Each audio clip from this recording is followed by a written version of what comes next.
Винаги с особено чувство идвам в тази сграда, в която се дипломирах в една далечна вече година.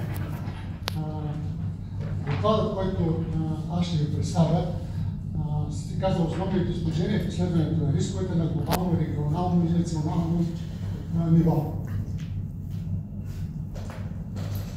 Още от древни времена хората са се опитвали да погледнат в бъдещето, да видят опасностите, които ги дебнат и да потърсят начини за справяне с тези опасности. В днешния вече твърде динамичен и усложнен свят, изследването на рисковете не е само една полезна дейност, то е един императив за воденето на успешни политики на всички нива, на национално, на регионално и на глобално равнище.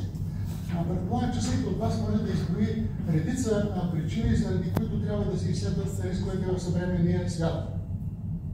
Аз тук съм се спрял на 5 причини, но списъка може да се продължи и казал до безкрайност.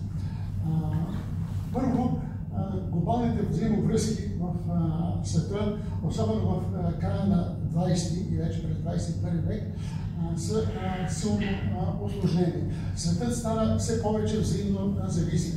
И независимо, че през последните няколко години има една тенденция за разпадане на глобалния свят, за образуване на няколко отделни центъра на власт и на влияние, това не само, че не намалява необходимостта от изследване на глобалните рискове, точно напротив, точно тази фрагментация на света засилва в немалка степен необходимостта да се изследват рисковете на глобално ниво и да се търсят начини за тяхното противодействие или за адаптацията към тези рискове, които не могат да бъдат преодоляни. Другата причина е необходимостта хората да бъдат подготвени за рисковете, които ги очакват. Така че трябва да се изградат едни модели на поведение на различни равнища, които да създават възможност за едно продължително и устойчиво развитие. В страните, където, например, организацията на противодействие на природните бедствия е поставена на високо равнище, виждаме, че когато има някакви негативни природни явления, все пак обществото успява да се справи по много по-добър начин, отколкото тези общества, които винаги се оказват изненадани. От студа, от снега, от жегата и така нататък. Както, за съжаление, се случва неведнъж у нас. Друга причина, която налага изследването на рисковете в съвременния свят, това е икономическата сигурност. На практика няма рискове, които да не влияят пряко или косвено на икономическите показатели. Независимо дали става въпрос за природни явления, за киберсигурност, за социални вълнения, винаги крайният резултат се плаща от икономиката. Също така, много важен е етичния и социален аспект на изучаването на рисковете.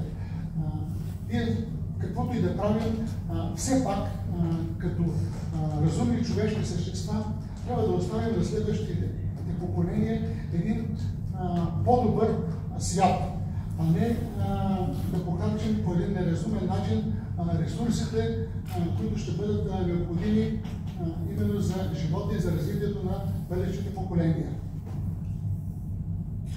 Образованието също е фактор, който налага рисковете да се изучават в техния най-задълбочен състав. Като аз тук по отношение на образование и информираност бих дал един негативен пример от нашата действителност.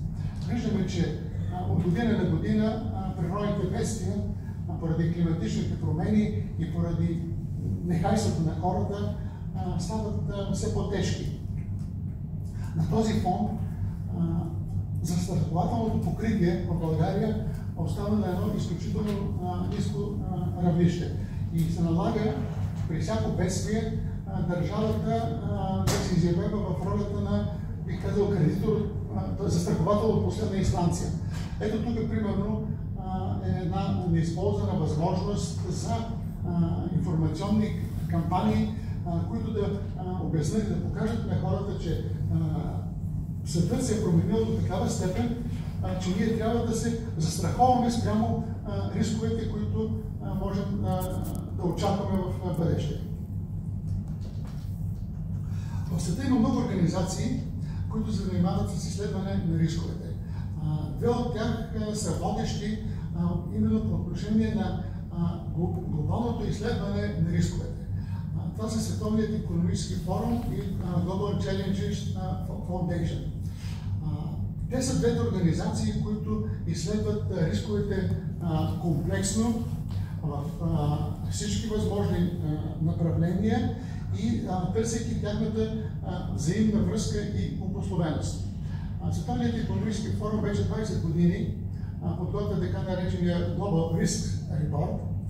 Той се прави на базата на експертно проучване от около 1000 експерти от средите на правителствата, бизнеса, неправителствените организации и независими експерти от различни области. В този доклад се дава класация на рисковете за следващите 2 и 10 години. Значи доклада има два хоризонта, 2 годишен и 10 годишен, като те обикновено доста се различават. Краткосрочните рискове се оценяват от експертите по един начин, а дългосрочните по доста по-различен начин. Рисковете, които наблюдава Световния икономически форум, могат да се разделят на няколко категории. По-точно на 5 категории.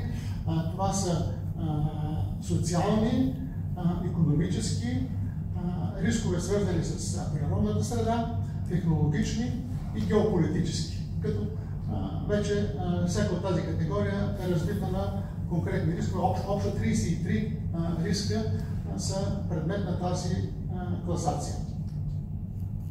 В последното издание на доклада рисковете, свързани с природната среда, заемат първите 4 места и те показват именно загрижеността на експертите от перспективите пред развитието на планетата Земя, на климата, на замърсяването, изобщо тази природна среда, без която развитието на човешкото общество в един момент може да стане невъзможно. Друга важна група рискове, които привличат все повече вниманието и се качват нагоре в класацията, това са технологичните рискове, особено тези свързани с киберсигурност, с използването на изкуствения интелект и на други технологии, които крият опасности да се превърнат в бумеранг спрямо човека. Тенденцията на доклада е, че постепенно оптимизма на експертите намалява. И в последния доклад тези, които предвиждат в бъдещите 10 години турбулентно или бурно развитие, т.е. много сериозни опасности, е вече над 50%.